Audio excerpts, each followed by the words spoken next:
going to be a regular occurrence here on Treasury Talent's YouTube TV, as well as Simon Lynch's profile. It's an Ask Me Anything format that's going to deal with careers, interviewing, just career pathing, anything that you have in terms of career development or just questions that you'd want to ask a treasurer that maybe you don't have the opportunity to do so on a regular basis. So we are very fortunate to have Zeeshan Naqvi joining us today from Diebold, Nixdorf. Zeeshan, thank you for joining us. How are you? I'm doing well. Thanks for having me on. No, absolutely. Thanks for joining. And as always, we have Scotty John joining us as well out of Utah. Scotty is monitoring for questions from the audience. But with that, I mean, we'll kick it right off. So Zeeshan, the question I always love to ask people, how did you get into Treasury and what made you choose Treasury as your career? Yeah, that's a great question. And again, as I said, thanks for having me on, and Happy New Year's to you and all the attendees. And I wish for all of you to have a healthy, safe, and prosperous 2021. I'm not sure what I want to be when I grow up, Joe, to be frank. So I wouldn't commit today that Treasury is going to be my whole career. But having said that, I personally did not set out to be a treasurer, but stayed in the function, as I found Treasury to be exciting, challenging, important, and value added, right? And externally focused. So those were the things that appealed to me about our function. And very quickly, I started my career in finance and internal audit, which gave me a lot of good grounding in how to think about things from an accounting perspective. Moved to capital markets and funding roles, where I was funding customers' balance sheets as well. So I got exposed to quite a lot of different business and financial models and how banks or investors and rating agencies view them, and legal and accounting and operation side. And then when I left the financial services world, I went to a services organization. I went to Moody's, and I was responsible for corporate finance, corporate debt, which I knew very well, capital markets, but also added FX, financial risk management, pension. And then I took on more and more responsibilities and really enjoyed what I was doing. And now I'm at Diebold Nixdorf, as you said, and I'm responsible for treasury, risk management, that's insurance programs, and customer financing functions. And the best part of my job and my career has been just incredibly strong relationships, and very grateful for those and the teams that I've worked with. Yeah, that's the theme that we notice with a lot of practitioners and a lot of leaders who've been successful in their career is you rely on those relationships. You have to tap on, or people are tapping you on the shoulder, you're tapping people on the shoulder. It's how you get ahead in life, right? It's just those relationships and that network that you develop. So what would you say has been, I know obviously you have a very expansive career and you've touched very many different parts of Treasury. What would you say has been some of the highlights? I know you brought the relationships to light, but what have been some of the highlights for you? That's a tough question to answer. It's kind of like asking someone to pick their best child, or most favorite child. I would say, look, I've had many mission critical successes that I'm very proud of, and when I look back, failures at the time, that I learned a lot from, and crisis, which just made me grow as a person and as a professional. I would say that, to be honest, addressing the challenges and opportunities posed by the current pandemic together as one treasury team and one finance team really has to be right up there at the top. We're doing, most of us that are, probably on this are participating today have been doing everything much more faster, much more frequently. We're constantly providing insightful analysis to our leadership and board members around so many different topics, whether that's liquidity, cash flow forecasting, FX, capital markets, debt placement, insurance, pension. There's so many of areas that corporate treasury touches have been so volatile in 2020. And I've had to be much more agile. I've had to ask, why do we do it this way? How can we do it better and better? Probably more than any time in my career. And then, I touched on the teams. I think, I'm very proud of the teams that I've worked with, certainly the Treasury teams, the larger finance teams as well, and watching all of us develop, grow, take on new challenges in a very collaborative way is probably the best part of my journey so far. Yeah, it's interesting to hear the pandemic. Obviously, everything that's going on is as that being an opportunity or as one of the highlights, because when you think about it, Treasury, you're the firefighters. You know, it's when things are going wrong, people are looking at you saying, "Hey, what do we do?" And it's, for as unfortunate as it has been for a lot of people and just across the world, it's a unique point of view to have this be an opportunity and really have it be your time to shine. That's what I what I find cool about the industry too, is you're there. You're the safety net. That's the steady hand, I should say. That's keeping everyone else calm. So, from an advice perspective, you know, knowing that you're an experienced practitioner, what is the advice that you would give to Treasury folk that maybe are just starting out, or that you wish you had known earlier in your career? Yeah. I'd say probably, you know, and this is something most of us are, certainly in the US, are going through our performance review cycles right now in the corporate world, and having to think about how to provide not just actionable feedback, but how to help all of us develop and grow in 2021 and beyond. I think one of the things I would say, certainly to folks that are starting in their career, or it's probably true any part in your life, but raise your hand.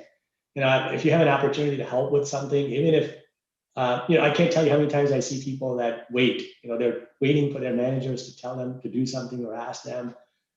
In some of those situations, when I look back at, you know, my own career, I felt that maybe I didn't have the skills to raise my hand, or it wasn't my area of responsibility. So I didn't want to step on someone else's shoes, so to speak. But I think, you know, if you see an opportunity to help or learn or do something new, or work on a project, no matter how big or small, with your boss's boss or in another function, raise your hand.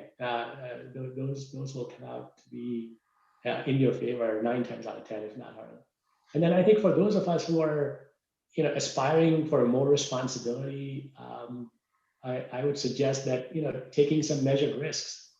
For example, taking a different role or suggesting something, that a new way of doing something, and expanding your toolkit. I would take some measured risks in your career, and try something different way of doing it. I think, at least for me, that's paid you know, dividends.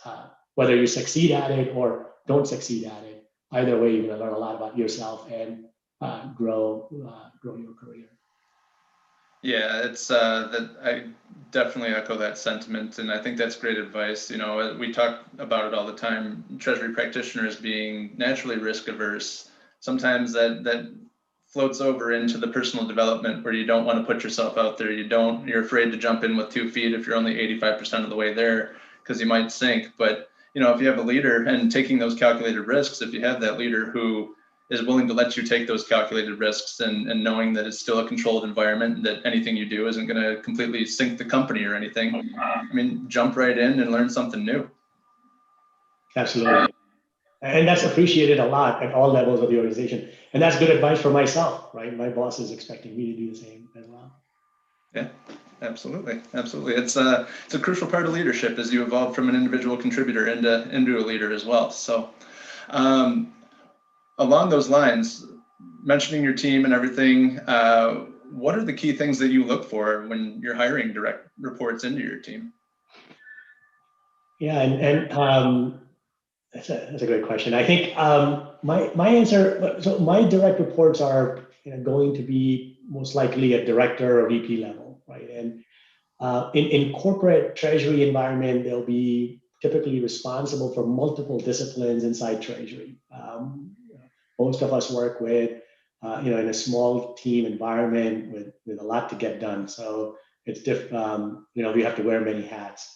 So I think, you know, firstly, what I look for is a technical expert in at least one of the areas that would be their direct responsibility. So if I'm hiring, as an example, someone to lead our, external debt, FX, interest rate risk management. I look for at least one. I look for technical expertise in one of those areas, and what flows from there is looking at, capacity for the candidate to learn other areas in the treasury or in the role. So ability to learn quickly, adapt, and contribute are very, very important. Finally, I think I'd say I look for candidates who can communicate effectively. That's so much of my time is spent communicating in a day, whether to my leadership or my team or with my peers. So effective communication is critical for my direct reports. And then also, a couple of things I would say on the emotional intelligence, which is a big word, and I'm discovering what that means for myself all the time as well. But one of the things is can admit, when they don't know everything. That's really important. Knowing that and are collaborative and can function at a very high level in a team environment. Those are the things that I would look for. Yeah, and it's an excellent segue into the next question, and you kind of touched on this a little bit, but do you consider soft skills more the focus, or is the subject matter expertise, the technical skill, more important? Sounds like you're looking like at least you got to have that technical expertise, but the soft skills are equally as important. Is that safe to say, or am I off base? Yeah, the way I think about it is what can you do and how do you do it? And both are extremely important. And it's absolutely not enough to be successful at what you do, which can be equally technical skills, if you will, but and ignore how you do it. We all work in the way I look at it is that we all work in integrated teams throughout our day, throughout our week. When we come across a challenge and an opportunity, we form a team. We form a team of experts that get together to solve it, right? It may have treasury, it may have accounting, it may have FP&A, legal, tax, right? Business operations. And when we put all those individuals together to say, here's an opportunity or a challenge, go solve it, right? So, and when that team solves it, we disband that team, and we're throughout the day we're part of so many different teams. If you think along those lines. So in this integrated environment, not only do you have to bring your expertise because that's why you're there, but also at the same time you have to be part of the shared success. No one person can succeed without the whole team succeeding, and that to me is how you do your job as well. So hopefully that answers the question. No, I think that answers the question tremendously. And I couldn't agree with you more. You have stakeholders all over the business, and that's how you become a strategic partner, is by being able to develop those relationships, because you never know when you might have to call on them or when you might wind up on the same team looking for the same or trying to solve for the same challenge. So, Scotty, you've been monitoring conversations, or I'm sorry, the comments from the audience. Do we have any questions for Zeeshan? We don't yet, so I think it's a good opportunity just to remind everybody. I put a comment in there myself just to say this is an Ask Me Anything format, and we've got at least another 15 minutes of Zeeshan's time. So let's see some questions coming through, you guys.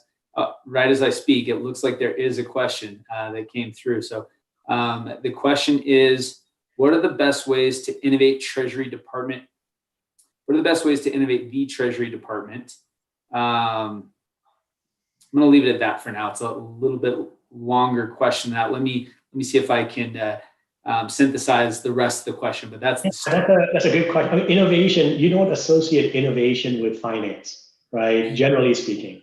And Joe, you touched on that. I mean, we are not. Our job is to protect companies' financial assets in Treasury, right? And the way we are trained or the way we run our functions is to be a risk manager, right? So you always have your risk hat on. So innovation sometimes is can be viewed as contradictory to our mission in Treasury or in finance, or something that as you said, is just, that's it's against our risk manager potentially tendencies. I think what innovation means to me is, and something that I touched on earlier, is not to keep doing the same thing, the same process, same way, but to, along the way, you have to ask the question of, number one, is it still mission critical, whatever it is that you're doing? And number two, is it still the best way of doing it? So, whether that's technological innovation that can be deployed, whether that's process innovation, whether that's whatever that looks like, we have to have the ability in today's fast changing world to really look at our processes, what we're doing, especially if we've been doing it for a long time the same way, to take a step back and ask that question. And maybe the answer is still keep doing it that same way. And there's nothing wrong with that. But innovation to me is asking that question, delving into it, really researching it, figuring that out, and communicating it so that it's more clear to your leadership, your peers, and your team that someone looked at it and decided that it was still the best way of thinking about it. So that's what innovation to me means, which may be a very small way of thinking about it, but that's how I think about it. No, I think that's great. And you touch on a couple of different aspects there, right? It's innovating, it's evaluating, but it doesn't necessarily mean that you have to make a change for the sake of making a change. We're starting to see it a lot in the technology space with RPA and machine learning and everything that's coming on with that. But it's not right for every organization, right? So it is a case-by-case basis. And then the other part that you touched on is the change management piece. It's one thing to say, hey, we need to do this, but to be able to deliver on it effectively, you have to be able to communicate the value and the WIFM, the what's in it for me, so to speak, to your stakeholders, so you can get buy-in and make sure that if you're going to innovate, that it's going to be successful and adopted. Yeah. So, Scotty, do we have anything else from the audience? We do, yeah. So the next question we got here is, have you had mentors throughout your career? And maybe you can speak a little bit to the impact they've made, assuming you have. Oh God, yes. I mean, they played a huge role. They've helped me tremendously understand my own self, right? My strengths, my development opportunities, both in career and from personality perspective in terms of leadership and management styles. Someone early in my career said to me that pick your bosses carefully, right? And so I've looked for that's paid really well dividends for me. I've looked for teams and managers that can help me grow and develop and look at opportunities and challenges in a different way and help me connect the dots. Right? Most of my best mentors have been my prior managers. I have incredibly strong relationships, with all of them.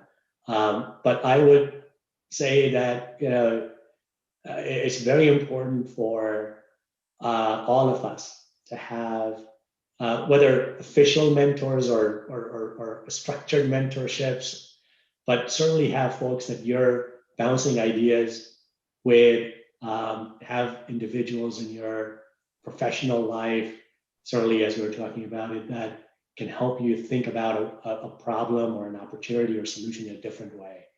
And I have gained tremendous amount of insights from my mentors and speaking challenges that I was facing. Yeah. And a quick follow-up to that, how did you go about evolving that relationship from maybe a manager employee or a surface level relationship to something that's more in depth, like a mentorship? Because that's a question that we field very often is, hey, how do I find a mentor? Yeah. Well, first of all, as a manager, I think it's our responsibility to develop our team.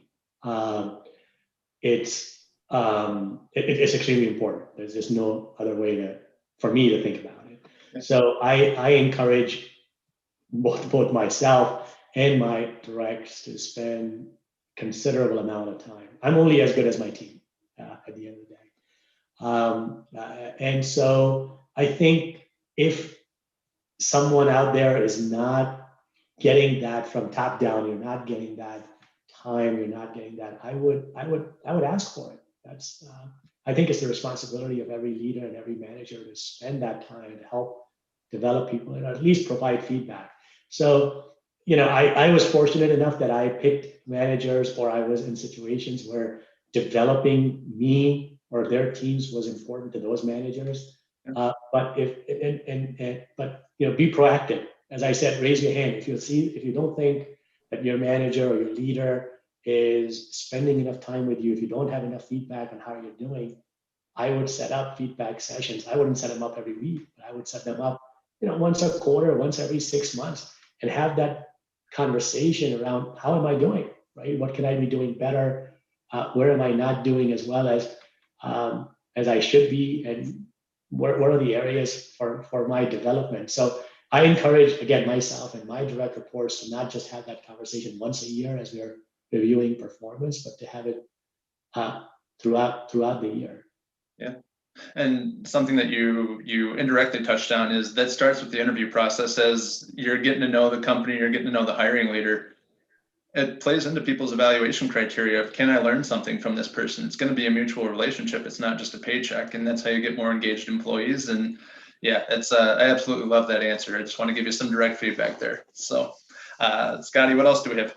Yeah, we're starting to get them queued up here. I also just really quickly want to comment on the last thing you mentioned there, Zeeshan, which is soliciting feedback. I think just to call it out to everybody who's listening here, that is such a critical skill, and you don't necessarily have to do it just with your manager, right? You should be doing it with your business partners, and and frankly, even your vendors, your bankers, whomever you can learn from. Soliciting that feedback and being proactive about it, that goes a long way.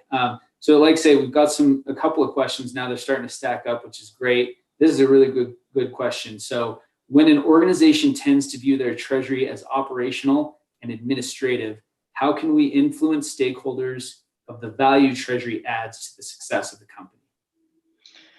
Wow. I think, look, that's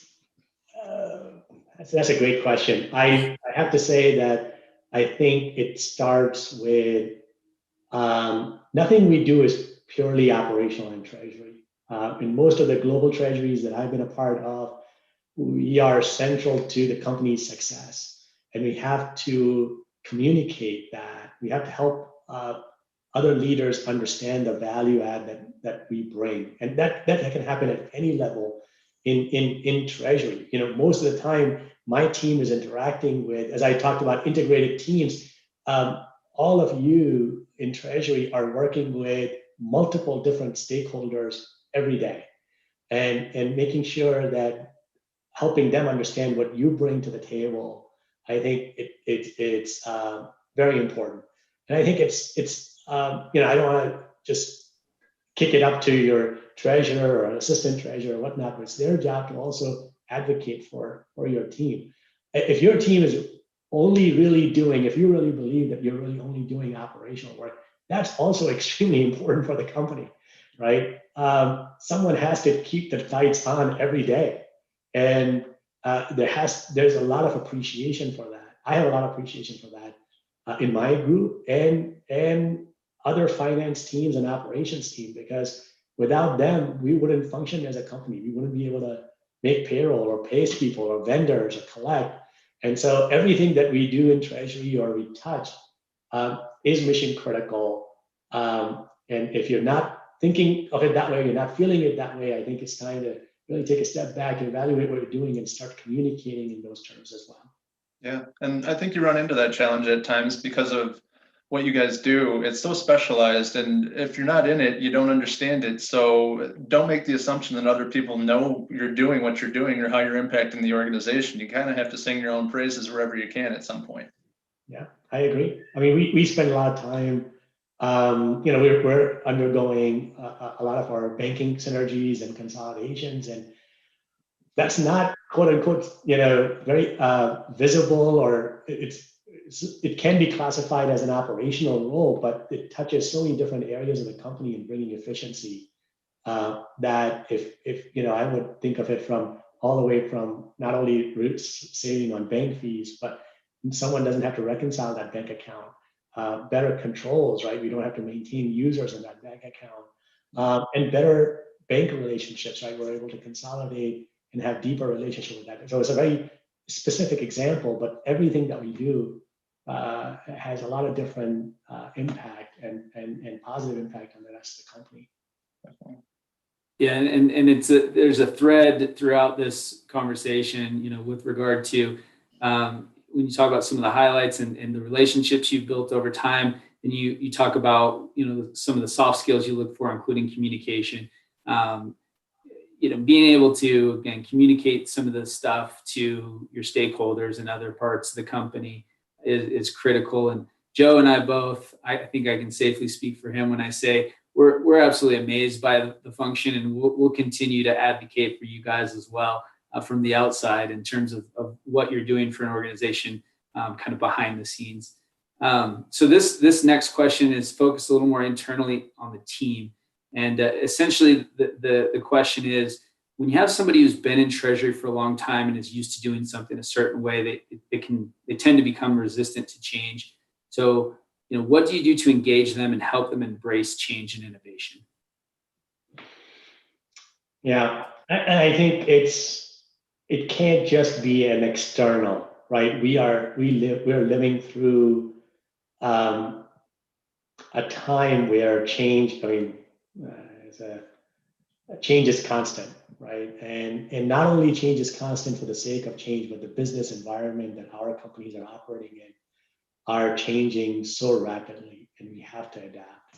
So I think if someone has been in a role, has been doing something for a long time in the same way, I think it has to start with the individual, which is what I alluded to earlier. You have to take ownership for your career and also the success of your team, right? Every single person should feel empowered to do that. Don't wait for somebody.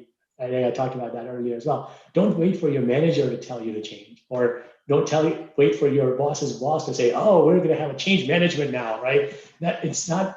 Don't wait for that. If you know that what you've been doing can be done better, or if you know that what you're doing can be innovated and you can do things better and create bandwidth for yourself and create value for the company, raise your hand, bring that up, and have a conversation. And I don't imagine, because again, I have not been in those situations in the past, so it's maybe a little bit easier for me to imagine. I can't imagine any leader or any treasurer or any AT saying, "Don't do it the better way, just keep doing it the way you're doing it." I just can't imagine that in today's world. So I think it starts with all of us taking a little bit more ownership and having that courage and confidence to raise our hand and say, "Here's what I think I can do," or "Here's how we think we can do things better." Yeah, no, that's great advice, and thank you for that insight. I do want to call out, we are at 12:30. Do you have a hard stop? Do you have a time for one more question? 2 minutes. No, I blocked my calendar for a few minutes afterwards as well. So okay, well then we'll take advantage of it. Scotty, what else do we have?